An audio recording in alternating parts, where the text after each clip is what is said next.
When you do a texture rubbing, one of the most important things is to have something that's got kind of a rough surface or a bumpy surface, something that the paper and the crayon are going to be able to pick up. The object that you're using the texture from always needs to go underneath your paper. And then normally we tell you to use the long edge of a crayon that you've taken the paper off of. So you either have to peel some of your crayons, or if you're like me, you have a lot of broken crayons, and you can use those. And it doesn't have to be very big. I mean, little tiny pieces work, I think, much better, especially if you're trying to do a small area and you want to control it. So if I was going to use this, I would use the side of my crayon and I would rub pretty hard. I also want to keep my paper in place. I don't want it moving around on me. That's going to give you kind of a blurry look. You're not going to see the actual texture of your item if you're letting your paper move. So we just want to rub across it, and I find that rubbing several times actually helps. I was going to try and spell texture, but I don't know if I can do that.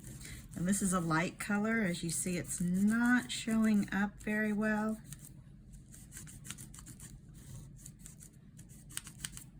So in that case, I might want to come back in and use a different color with it.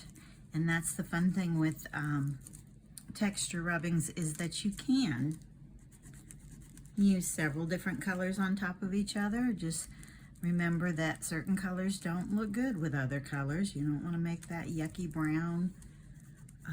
So it's always best to think cool colors, reds, yellows, oranges, and then, did I say cool colors? I meant warm colors for those. And then your cool colors, your blues and your greens. I could go over this blue right here and add a more green tone to it if I wanted. Let's see, we've got a little bit of, I'm looking for my smallest crayons because I'm trying to spell. So if I want to do an X, that might be all I get. T-E-X, texture. But as you can see,